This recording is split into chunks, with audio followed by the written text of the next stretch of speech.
जब बात अपने नन्हे मुन्नों के लिए सही और पौष्टिक खाने की आती है तो हर माँ बाप एक मिशन पर निकल पड़ते हैं। तो आज हम एक ऐसे ही पारंपरिक सुपर फूड के बारे में बात करने वाले हैं जो आजकल बहुत चर्चा में है, और वो है मखाना। ये वो समय होता है जब बच्चे ठोस खाना शुरू करते हैं और हमारे मन में पोषण, एलर्जी और पाचन को लेकर हजारों सवाल उठते हैं। हर एक चम्मच मायने रखता है ना? और तलाश हमेशा एक ऐसे खाने की होती है जो ना सिर्फ हेल्दी हो बल्कि बच्चे के नन्हे से पेट के लिए भी बिल्कुल सही हो। ये सवाल तो हर उस इंसान के मन में आता है जो एक छोटे बच्चे की देखभाल कर रहा होता है। एक ऐसा खाना ढूंढना जो टेस्टी भी हो, सेफ भी हो और पोषक तत्वों से भरपूर भी, कभी-कभी ये किसी बड़ी चुनौती से कम नहीं लगता। तो चलिए मिलते हैं हमारी भारतीय रसोई के एक ऐसे ही छिपे हुए खजाने से, मखाना। ये एक ऐसा पारंपरिक फूड है जिसे इसके कमाल के फायदों की वजह से अब एक नई पहचान मिल रही है। तो ये मखाना असल में है क्या? इसे फॉक्सनट्स भी कहते हैं और ये वाटर लिली नाम के पौधे का बीज होता है। ये पौधा तालाबों और झीलों में उगता है।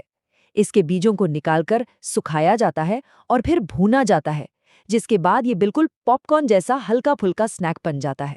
तो चलिए अब सबसे जरूरी सवाल पर आते हैं।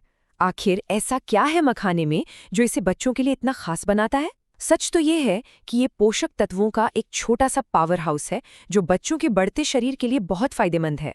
अगर इसके फायदों की बात करें तो लिस्ट काफी लंबी है। ये बच्चे की ग्रोथ से लेकर उसकी नींद तक हर पहलू में किसी न किसी तरह से मदद करता है।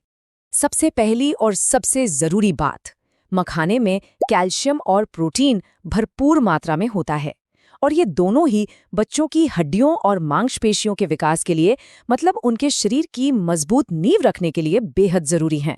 और हाँ, पेरेंट्स के लिए जो सबसे बड़ी चिंता होती है वो है पाचन की। तो यहाँ एक अच्छी खबर है, मखाना पेट के लिए बहुत ही हल्का होता है। इसे पचाना बहुत आसान है, जो इसे उन बच्चों के लिए एक बेहतरीन पहला खाना बनाता है जिनका पाचन तंत्र अभी धीरे धीरे मजबूत हो रहा है। और एक और कमाल की बात, मखाने में कुछ ऐसे अमीनो एसिड होते हैं जो शरीर को शांत करने में मदद करते हैं। इसका मतलब है कि ये बच्चे को आराम पहुंचाकर बेहतर नींद लाने में भी मददगार हो सकता है। ठीक है, तो फायदे तो हमने जान लिए, पर अब सवाल यह है कि इसे बच्चों की डाइट में शामिल कैसे करें, वो भी बिल्कुल सेफ तरीके से। चलिए अब इस पर बात करते हैं। देखिए, मखाना देने का तरीका बच्चे की उम्र के साथ साथ बदलता है। जब बच्चा 6 महीने का हो तो इसका बारीक पाउडर बनाकर दलिया में मिला सकते हैं। 8 महीने के बाद आप छोटे छोटे भुने हुए टुकड़े दे सकते हैं, और जब बच्चा 1 साल से बड़ा हो जाए तो ये एक बेहतरीन क्रंची स्नैक बन जाता है। लेकिन हाँ, सुरक्षा सबसे पहले। यहाँ 3 बातें हैं जो गांठ बांध लेनी है। पहला, जब भी कोई नया खाना दें तो 3 दिन का नियम अपनाएं ताकि किसी एलर्जी का पता चल सके। दूसरा, मखाने को भुनने से पहले हमेशा उसे खोलकर अंदर से चेक कर लें। और तीसरा, इसे सीमित मात्रा में ही दे क्योंकि ज्यादा मखाना कब्ज कर सकता है। तो अब थ्योरी बहुत हो गई, चलिए कुछ प्रैक्टिकल हो जाए। देखते हैं कि मखाने से हम घर पे क्या क्या आसान और टेस्टी चीजें बना सकते हैं। जब बच्चा सॉलिड फूड खाना बस शुरू ही कर रहा हो, मतलब 6 महीने के आसपास, तो मखाना सेरेल से बेहतर और आसान शुरुआत क्या हो सकती है? ये पौष्टिक भी है और बनाने में भी कोई झंझट नहीं। और इसे बनाना चुटकियों का खेल है। बस मखाने और कुछ काजू को हल्का सा भूनकर ठंडा कर लीजिए, फिर उन्हें बारीक पीसकर छान लीजिए। अब इस पाउडर के 2 चम्मच उबलते पानी में मिलाइए, गाढ़ा होने तक पकाइए और बस तैयार है। अच्छा, जब बच्चा 8 महीने के आसपास का हो जाता है और उसके दांत निकलने लगते हैं ना, तो उसे कुछ चबाने का मन करता है।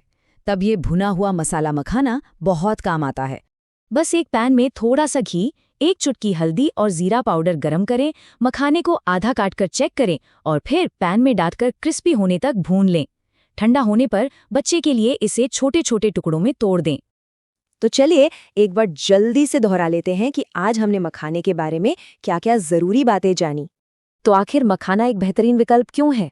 क्योंकि ये पोषक तत्वों का खजाना है, पेट के लिए हल्का है, इसे आप कई तरह से इस्तेमाल कर सकते हैं, ये ग्लूटेन फ्री है, और सबसे बढ़कर ये बच्चे की ग्रोथ, एनर्जी और यहाँ तक कि नींद में भी मदद करता है।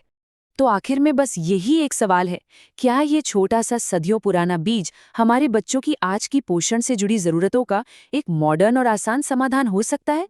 ये सोचने वाली बात है ना?